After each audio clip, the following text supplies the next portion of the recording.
नमस्कार। आपका अभिनंदन। मैं हूं सुधांशु रंजन। सुप्रीम कोर्ट ने एक नया इतिहास बना दिया है। भारत के एक मुख्य न्यायाधीश के लिखने पर सुप्रीम कोर्ट की खंडपीठ ने अपने फैसले को पलट दिया है, क्योंकि उसके ऊपर बहुत विवाद हो गया था। एक अप्रत्याशित घटनाक्रम है कि अपने फैसले को इसलिए उस पीठ को बदलना पड़ा क्योंकि भारत के मुख्य न्यायाधीश ने ऐसा पत्र लिखा था। उसका कारण ये था कि उसको लेकर बहुत बड़ा विवाद हो गया था न्यायिक जगत में ही। बाहर तो कम, लेकिन खुद सुप्रीम कोर्ट के ही न्यायाधीश और इलाहाबाद उच्च न्यायालय के न्यायाधीश, उनकी तरफ से बहुत कड़ी आपत्ति व्यक्त की गई थी। तो आज हम इसी पर विचार करेंगे कि ये जो फैसला था वो फैसला क्या है और ऐसी कौन सी बात थी जिसके कारण विवाद इतना गहरा गया। तो पहले तथ्य को समझ लें। ये मामला दरअसल जो है वो मेजर्स शिखर केमिकल्स बनाम उत्तर प्रदेश का है, जिसपे सप्लायर यानी आपूर्तिकर्ता ने सामानों की जो है आपूर्ति की और उसके लिए जो पैसे मिलने थे उसमें 4,59,000 रुपये उसको नहीं मिले थे, और उसी के लिए उसने एक क्रिमिनल कंप्लेंट यानी आपराधिक शिकायत दर्ज की। ये इलाहाबाद उच्च न्यायालय की एकल पीठ, जिसमें न्यायाधीश थे न्यायमूर्ति प्रशांत कुमार, उन्होंने इसमें क्रिमिनल प्रोसीडिंग्स यानी आपराधिक जो कार्यवाही थी उसको खारिज करने से मना कर दिया और कहा कि जो दीवानी मामले होते हैं बहुत लंबे खिंचते हैं, इसलिए पैसे की वसूली के लिए जो क्रिमिनल प्रोसीडिंग्स है उसको अगर चलाए रखना जो है वो ज़्यादा सही होगा, और इस कारण से उन्होंने ऐसा करने से मना कर दिया। उसके खिलाफ अपील उच्चतम न्यायालय में आई और जो पीठ बनी वो थी न्यायमूर्ति पारडीवाला और न्यायमूर्ति आर महादेवन की एक खंडपीठ। 4 अगस्त को जो खंडपीठ ने फैसला दिया उस पर इलाहाबाद हाईकोर्ट के उस फैसले की धज्जियां उड़ा दी गई। कहा गया कि it is shocking, untenable and travesty of justice, यानी ये बहुत ही अफसोसजनक है, इसका किसी तरह से बचाव नहीं किया जा सकता, और ये जो है सो बिल्कुल न्याय का उपहास है, मजाक है। द जज has not only cut A sorry figure but he has made a mockery of justice. उन्होंने न्याय का मजाक उड़ाया है। ये जो है न्यायपालिका की छवि से प्रभावित हुई है। इट इज एब्सर्ड, अनपार्टनेबल, ये बेतुका है, इसको किसी तरह से माफ नहीं किया सकता। यानी तमाम तरह की बातें की गई हैं, और जो न्यायाधीश हैं न्यायमूर्ति प्रशांत कुमार, उनके बारे में गंभीर टिप्पणी है कि it may because of extraneous consideration और because of total ignorance of law, या तो ये बाह्य कारणों से ऐसा फैसला दिया गया है, तो यहाँ पर एक इशारा जो है भ्रष्टाचार की ओर भी है, या जो है जज को बिल्कुल ही कानून का ज्ञान नहीं है। और हद तो ये हो गई कि पीठ ने यह भी कह दिया कि न्यायमूर्ति प्रशांत कुमार को आपराधिक मामलों की सुनवाई से उनके अवकाश ग्रहण तक बाहर कर दिया जाए, यानी जब तक वो सेवा में रहेंगे एक भी आपराधिक मामला नहीं सुनेंगे, और उनको किसी अन्य वरिष्ठ जज के साथ खंडपीठ में बैठाया जाएगा। यानी वो इतने काबिल नहीं है कि अकेले बैठ सकें या किसी जूनियर जज के साथ बैठ सकें, कोई सीनियर होगा तो फिर वो नियंत्रण में रहेंगे। इस तरह का फैसला दे दिया।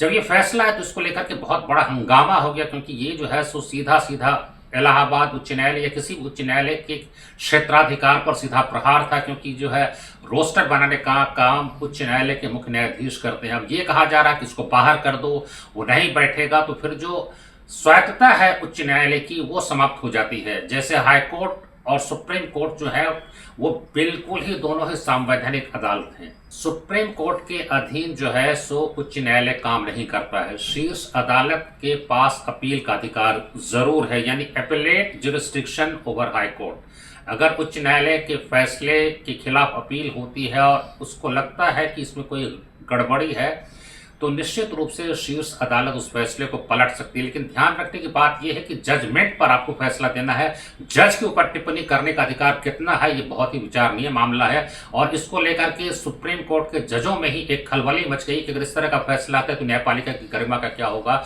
और इलाहाबाद उच्च न्यायालय के 13 जजों ने लिखित जो है सो शिकायत की और बल्कि सलाह दी जो उच्च न्यायालय के मुख्य न्यायाधीश हैं उनको कि शीर्ष अदालत के इस निर्देश को नहीं माना जाना चाहिए, क्योंकि ये आपका कार्य क्षेत्र है, आपकी शक्ति है, you are the master of roster, और इस कारण से आपको बिल्कुल ही उच्चतम न्यायालय के निर्देश को नहीं मानना चाहिए।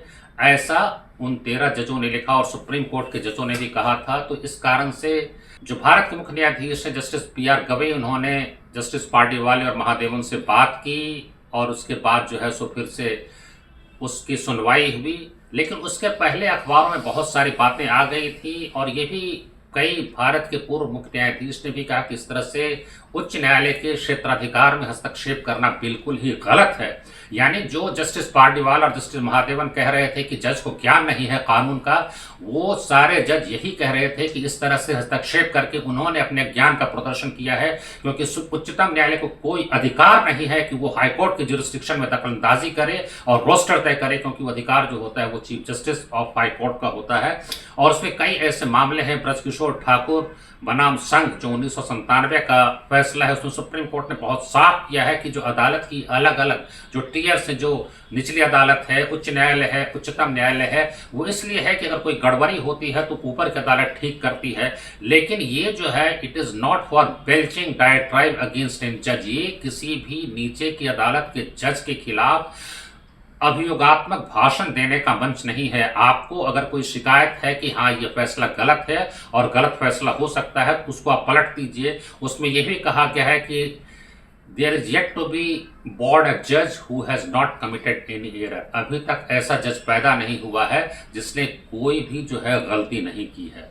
1997 में एक दूसरे मामले में राजस्थान बनाम प्रकाश चंद में उच्चतम न्यायालय की 3 न्यायाधीशों की पीठ ने ये व्यवस्था की और स्पष्ट किया कि जो उच्च न्यायालय के मुख्य न्यायाधीश हैं वही रोस्टर बनाएंगे। जो मैंने कहा कि मास्टर ऑफ रोस्टर वही होते हैं।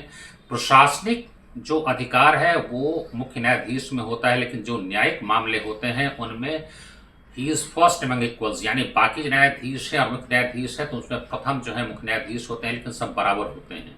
लेकिन जो प्रशासनिक कार्य है उसमें निश्चित रूप से वो जो है सर्वे सर्वा है और वही तय करते हैं कि बेंच कैसे बनाया जाएगा, कौन सी पीठ में कौन बैठेगा। ये सारी बातें, सारा काम जो है मुख्य न्यायाधीश का होता है, जो उच्च न्यायालय के मुख्य न्यायाधीश हैं। और इसको जो है सो 2018 में सुप्रीम कोर्ट के ऊपर भी लागू किया गया। हालांकि ये शुरू से चल रहा है लेकिन और भी स्पष्ट इसको कर दिया गया। फिर 2025 में एक और फैसला है गार्डन ब्रिज शिप बिल्डर्स बनाम GRSE लिमिटेड, और उसमें वही राजस्थान बनाम प्रकाश चंद में जो व्यवस्था दी गई थी उसको दोहराया गया है कि जो मास्टर ऑफ रोस्टर है वो उच्च न्यायालय के मुख्य न्यायाधीश ही होते हैं। यानी उनके काम में अगर कोई दखलंदाजी करता है तो वो संवैधानिक रूप से सही नहीं है।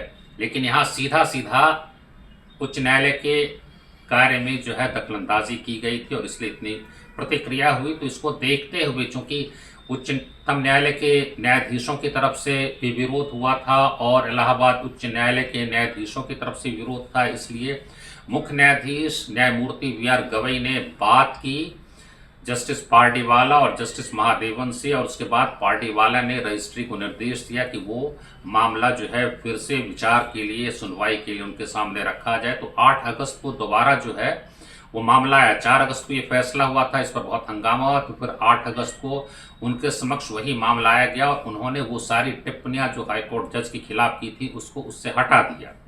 ये इसलिए अभूतपूर्व है क्योंकि यहाँ पर भारत के मुख्य न्यायाधीश के हस्तक्षेप के बाद ऐसा हुआ था। आज तक ऐसा नहीं हुआ था। वैसे ये जो है कभी रिव्यू में अपना जो फैसला है वही पीठ पलट देती है, तो वो पार्टी की तरफ से समीक्षा का आवेदन दिया जाता है, या कई बार ऐसा होता है कि कोई टिप्पणी है उसको हटाने के लिए एक्सपेंशन ऑफ कमेंट रिमार्क, उसके लिए भी आता है कि आपका फैसला तुमको मंजूर है लेकिन आपने एक प्रतिकूल टिप्पणी कर दी है जो उचित नहीं है तो इसको हटा दीजिए। तो इस तरह का आता है और उसको हटाया भी जाता है। लेकिन टिप्पणी को इसलिए पलटना पड़ा क्योंकि न्यायिक जगत में ही एक बवंडर खड़ा हो गया था और मुख्य न्यायाधीश को जो है एक रास्ता निकालना पड़ा और उनको चिट्ठी लिखनी पड़ी। इसलिए ये अपने आप में एक अभूतपूर्व मामला है और इसीलिए ये जो है इस पर विचार करने की जरूरत है। तो जैसा मैंने कहा कि जो भी ऊपर की अदालत होती है उसका काम है कि जजमेंट जो फैसला है उस पर विचार करे। जज के ऊपर विचार करना और उस तरह से टिप्पणी करना जो है बिल्कुल ही सही नहीं। हाईकोर्ट जज भी कह सकता है, वो कोई प्रेस नोट जारी कर सकता है, अपने किसी मामले में लिख सकता है कि सुप्रीम कोर्ट के जज को कानून का ज्ञान ही नहीं है। तो इस तरह से तो न्यायपालिका की गरिमा गिराने का काम खुद सुप्रीम कोर्ट के जज कर रहे हैं, बाहर के लोगों ने इसमें कोई टिप्पणी नहीं की है। तो ये जो है एक ऐसा मामला आ गया है जो मेरी जानकारी में अब तक नहीं हुआ था। और फिर 11 अगस्त 2025 को टाइम्स ऑफ इंडिया को एक इंटरव्यू में भारत के मुख्य न्यायाधीश जस्टिस बी आर गवई और जस्टिस सूर्यकांत दोनों का साक्षात्कार भी छपा है, और उसमें यही बात कही गई है कि ये जो निचली अदालत होती है उनके जजों की योग्यता पर, ज्ञान पर टिप्पणी करना जो है वो सुप्रीम कोर्ट का काम नहीं है। और ये बात बहुत पहले से है, पर कलकत्ता हाई कोर्ट के चीफ जस्टिस सब्यसाची मुखर्जी ने साफ कह दिया था, कुछ निर्देश सुप्रीम कोर्ट की ओर से दिया गया था कि इसको इतने दिनों में इसकी सुनवाई करके आप इस पर फैसला दीजिए। उन्होंने कहा था कि Supreme Court has no business to direct High Court, Supreme Court has got only appellate jurisdiction over the High Court, we cannot direct the High Court because we are equally autonomous। दोनों को समान स्वायत्तता प्राप्त है और दोनों ही संवैधानिक अदालत है, इसलिए इसको कोई अधिकार नहीं है कि करे। तो ये बात पहले से भी चली आ रही थी, और इस बार फिर से ये साफ हो गया है कि उच्च न्यायालय के पास भी वही सुरक्षा है, वही स्वायत्तता है, और उस पर सुप्रीम कोर्ट कुछ नहीं कर सकता है सिवाय इसके कि अपील में अगर कोई मामला आता है तो उसको वो पलट सकता है, उस पर विचार कर सकता है। क्योंकि सुप्रीम कोर्ट की निगरानी हाई कोर्ट के ऊपर नहीं है। जैसे उच्च न्यायालय की निगरानी निचली अदालत पर है, उस तरह से सुप्रीम कोर्ट का कोई भी जो है अधिकार या उसकी निगरानी नहीं है उच्च न्यायालय के ऊपर।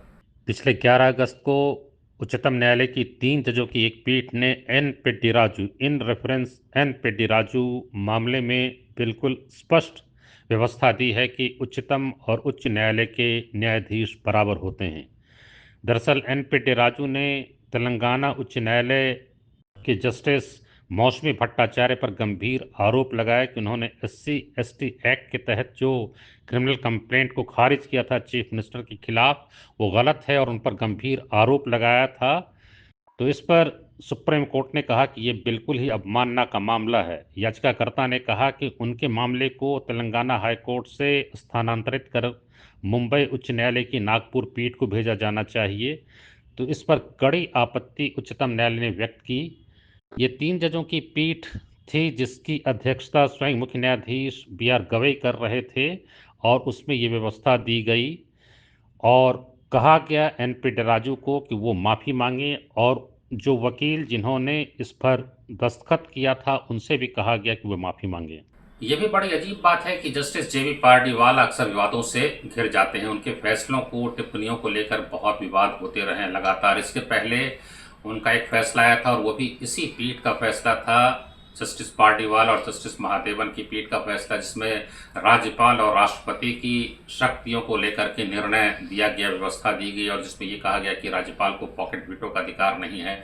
या तो वो किसी भी विधेयक को राज्य सरकार को वापस कर सकते हैं या राष्ट्रपति को भेज सकते हैं, और अगर नहीं वो सीधा चुपचाप बैठ जाते हैं तो माना जाएगा कि 3 महीने तक अगर नहीं दिया गया है तो वो उनकी सहमति मिल गई है।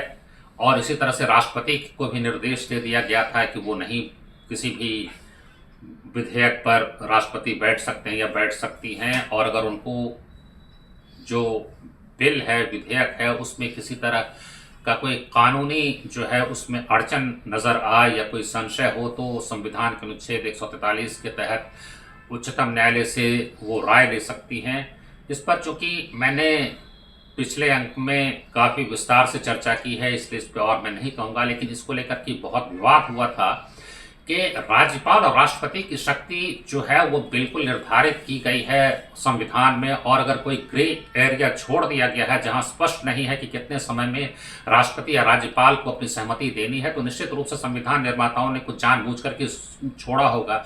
अब सुप्रीम कोर्ट ये तय करे कि एक खास समय सीमा में इसको करना है, तो ये तो लगता है कि जो संविधान में प्रावधान नहीं है वो न्यायिक व्याख्या के जरिए जो है सुप्रीम कोर्ट वो शक्ति ले रहा है। और सबसे बड़ी बात जिसमें आपत्ति ये की गई थी कि इतने गंभीर मामले पर एक खंडपीठ फैसला दे रही है।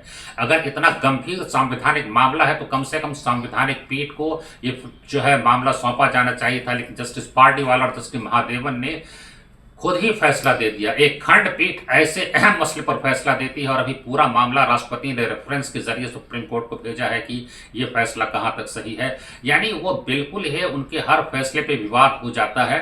और लोगों ने ये भी सवाल उठाया कि जब आप राज्यपाल राष्ट्रपति के ऊपर समय सीमा लागू कर रहे हैं तो सुप्रीम कोर्ट और हाई कोर्ट के बहुत सारे फैसले जो हैं वो महीनों और कई बार सालों तक जो है सुरक्षित रह जाते हैं, रिजर्व रह जाते हैं। कई बार जज जो है वो सेवानिवृत्त हो जाते हैं, हाई कोर्ट के जज का स्थानांतरण हो जाता है, फिर वो पूरा केस खुलता है और ये जो है जो पार्टी है उनके लिए एक नया सिरदर्द है, खर्च भी पड़ता है, परेशानी भी होती है। तो इस तरह से समय सीमा का निर्धारण जो है माना गया कि ये शायद अतिक्रमण था सुप्रीम कोर्ट की ओर से।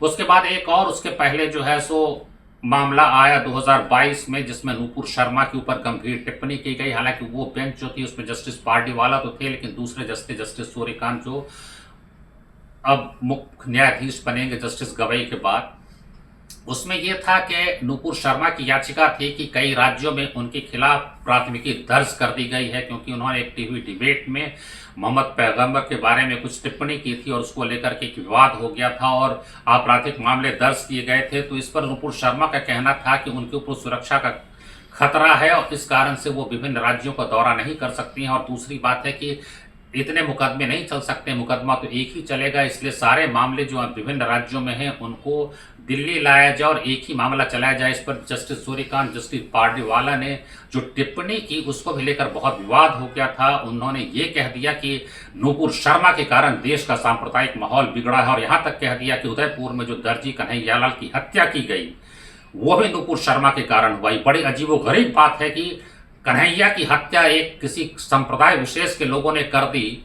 नूपुर शर्मा के वक्तव्य पर किसी को आपत्ति हो सकती है, लेकिन उसके कारण एक निर्दोष व्यक्ति की हत्या का भी आरोप नूपुर शर्मा पे बढ़ देना, ये किस तरह का न्यायिक ज्ञान है, ये लोगों के समझ से परे था कि एक हत्यारे को एक क्लीन चिट सुप्रीम कोर्ट दे रहा है और एक जो महिला है जिसने कुछ टिप्पणी की थी उसके बारे में भी कहा कि उसको गिरफ्तार क्यों नहीं किया गया है। और आप जो कह रहे हैं कि सुरक्षा का खतरा आपके ऊपर है, तुम पर सुरक्षा का खतरा है या तुम देश के लिए सुरक्षा बन गई, उस तरह की टिप्पणी की गई। तो ऐसी बातें की गई थी कि 77 भारत के पूर्व नौकरशाह वरिष्ठ अधिकारी, 15 पूर्व जज जिसमें कई उच्च न्यायालय के चीफ जस्टिस भी रह चुके थे, हाईकोर्ट के जज थे, और 25 सेना के वरिष्ठ पूर्व अधिकारी, इन लोगों ने 117 ने भारत के मुख्य न्यायाधीश को पत्र लिखा कि ये जो है इस तरह की टिप्पणी से लोगों का विश्वास न्यायपालिका में हिला है, क्योंकि उन्होंने ये भी कह दिया था कि नूपुर शर्मा को हाईकोर्ट जाना चाहिए अगर वो चाहते हैं कि स्थानांतरण हो मामले का, और जो सब जगह मामले चल रहे हैं उनको क्लब करने की बात जो थी उसको ही मना कर दिया था। तो इन 117 पूर्व न्यायाधीश, पूर्व अधिकारी और पूर्व सैन्य अधिकारी जिन्होंने पत्र लिखे थे, इन्होंने कहा कि तुरंत इस मामले में कोई कार्रवाई की जानी चाहिए, नहीं तो न्यायपालिका पर जो लोगों का विश्वास है वो हिलेगा। ये बात बिल्कुल बेतुकी है। अगर 4 जगह 5 जगह मुकदमे चलेंगे तो जो संविधान के अनुच्छेद 20 में एक सुरक्षा दी गई है राइट अगेंस्ट डबल जियोपार्डी, यानी किसी व्यक्ति को एक अपराध के लिए एक ही सज़ा मिलेगी, एक से ज़्यादा सज़ा नहीं मिल सकती। लेकिन अगर यहाँ कई जगह मामले चलेंगे, मुकदमे चलेंगे, तो फिर तो हर अदालत अलग अलग सज़ा देगी। और जहाँ तक उच्च न्यायालय जाने की बात कही गई, तो ये तो समझना चाहिए उच्चतम न्यायालय के न्यायाधीश महोदय को कि हाई कोर्ट किसी भी मामले को अपने राज्य के अंदर ही स्थानांतरित कर सकता है, राज्य के बाहर नहीं कर सकता है। यहाँ कई राज्यों का मामला था और इसमें सुप्रीम कोर्ट को ही ये अधिकार है कि वो सारे मामले दिल्ली ला सकता था। ये किस तरह का न्यायिक ज्ञान है, कानून का ज्ञान है कि वो कहा जा रहा है कि तुम हाई कोर्ट जाओ, और जो है राइट अगेंस्ट डबल जियोपार्डी उसमें भी उसको कोई जो है राहत नहीं दी जा रही है, और ये कहा जा रहा है कि इसको गिरफ्तार क्यों नहीं किया जा रहा है। तो इस तरह से कन्हैया के हत्यारे को क्लीन चिट, एक व्यक्ति को बिना जो है विचारण के उसको दंडित बल्कि दोषी करार दिया जा रहा है। तो ये सारी चीज़ें बिल्कुल ही जो है न्याय के सिद्धांत के विपरीत है और इसमें कोई तुरंत कार्रवाई करने की ज़रूरत है। तो ये अब देखते हैं कि बार बार उनका कुछ काम ऐसा होता है जिसको लेकर के हमेशा विवाद होता है। उसके पहले 2015 में जब वो गुजरात हाई कोर्ट के जज थे तो उस समय भी उनकी एक टिप्पणी को लेकर के खासा विवाद हो गया था, और इतना विवाद हो गया था कि राज्यसभा में उनके खिलाफ महाभियोग का प्रस्ताव भी आ गया था। बात ये थी कि हार्दिक पटेल पटेलों को आरक्षण दिलाने के लिए आंदोलन चला रहे थे, वो मामला उच्च न्यायालय में आया और उसमें जस्टिस पार्डीवाला ने टिप्पणी की थी कि अगर दो मुद्दे जिन्होंने देश को बर्बाद करने का काम किया है तो वो है भ्रष्टाचार और आरक्षण। और ये बहुत बड़ी विडंबना है कि आज़ादी के 65 साल बाद भी आरक्षण की मांग की जा रही है और हर आदमी, हर वर्ग, हर जाति जो है वो गौरवान्वित होती है अपने को पिछड़ा कहने में। मैं तो साफ कहूँगा कि ये दो मुद्दे जो हैं इन्होंने देश को प्रगति के पथ पर बढ़ने में रोका है। यानी सबसे बड़ी बात है अगर प्रगति के लिए कुछ है तो ये भ्रष्टाचार और जो है आरक्षण है। इसको लेकर 48 राज्यसभा सांसदों ने राज्यसभा के सभापति के पास एक ये है मोशन लाने का काम किया था, वो महाभियोग का इम्पीचमेंट मोशन। लेकिन उसके बाद गुजरात सरकार ने स्पीकिंग टू माइन्यूट्स जो है उसका आवेदन हाईकोर्ट में दिया। उसके बाद खुद जस्टिस पार्डीवाला ने वो पैरा 62 में जो टिप्पणी थी आरक्षण को लेकर के उसको हटा दिया वहाँ से 19 दिसंबर 2015 को। तो ये हम देखते हैं कि बार बार उनकी टिप्पणी ऐसी होती है जिसको लेकर के विवाद हो जाता है। और एक और भी विडंबना है, जब उन्होंने गुजरात हाईकोर्ट के जज के रूप में आरक्षण के विरुद्ध टिप्पणी की थी तो जो विरोधी दल के सांसद हैं उन्होंने महाभियोग का लाने का काम किया। लेकिन जब राज्यपाल और राष्ट्रपति के बारे में उन्होंने फैसला दिया जो इस सरकार के खिलाफ जाता है तो उस समय उन्होंने फैसले को सही बता दिया कि हाँ बिल्कुल राज्यपाल तो लोकतंत्र की हत्या कर रहे हैं, राष्ट्रपति विधेयक पर बैठ जाती हैं, सारा लोकतंत्र के खिलाफ है। तो उन्हें जो सांसद है और जो नेता है विरोधी दल के उन्होंने इसका समर्थन कर दिया। लेकिन बात यह है कि अगर कोई जज अपने फैसले और टिप्पणी के जरिए बार बार विवाद में आता है और जिस तरह की टिप्पणी करता है तो आप खुद ही सोचिए कि उनको खुद ही कानून का कितना ज्ञान है। जो बहुत साफ प्रावधान है उसके खिलाफ कोई बोले, कहे हाई कोर्ट चले जाओ अगर ट्रांसफ़र कराना चाहते आउट ऑफ स्टेट, उसको पावर नहीं है। अगर आप राइट अगेंस्ट डबल जियो पार्टी है उसको आप मानने को तैयार नहीं हैं। आप बिना जो है विचारण के किसी को दोषी बता रहे हैं, किसी हत्यारे को क्लीन चिट दे रहे हैं कि तुम्हारे ही कारण हो रहा है। और अभी जो हुआ प्रशांत कुमार के मामले में कि ये कह दिया कि उस जज को रोस्टर से बाहर कर दो, उसको कोई भी नहीं। तो ये सारी चीज़ें बताती हैं कि अभी न्यायपालिका को खतरा बाहर से नहीं बल्कि अंदर से भी है, क्योंकि इससे न्यायपालिका की छवि बहुत प्रभावित हुई है। जस्टिस वी आर कृष्णैयर ने कहा था कि Supreme court is supreme not because it is Infallible, it is Infallible because and so it is supreme. Supreme court जो है इनफॉलिबल है, हम मानते हैं कि कोई भी गलत वो नहीं कर सकता है क्योंकि वो सुप्रीम है, इसीलिए हम कहते हैं कि इनफॉलिबल है। लेकिन वो इनफॉलिबल है नहीं, जो कि हमने कह दिया सुप्रीम इसलिए Infallible. It is Infallible because it is supreme, it is not supreme because it is Infallible. ऐसा जस्टिस वी आर कृष्णैयर ने कहा था। और ये भी कहा था कि अगर इसके ऊपर भी कोई अदालत होती तो आधे फैसले पलट दिए जाते। तो गलतियां होती हैं और इसलिए सुप्रीम कोर्ट में भी ये प्रावधान है जो है रिव्यू का, समीक्षा का, कि सुप्रीम कोर्ट खुद ही अपने निर्णय की समीक्षा भी करता है। तो इन चीज़ों पे अगर हम विचार करेंगे तो हम ये कह सकते हैं कि ये जो माननीय न्यायाधीश हैं इनके निर्णय और टिप्पणियों को लेकर के बहुत विवाद हुआ है और उससे न्यायपालिका की छवि प्रभावित हुई है। अगर आपको हमारा ये कार्यक्रम पसंद आया तो आप कृपया सब्सक्राइब और शेयर करें। बहुत धन्यवाद, नमस्कार।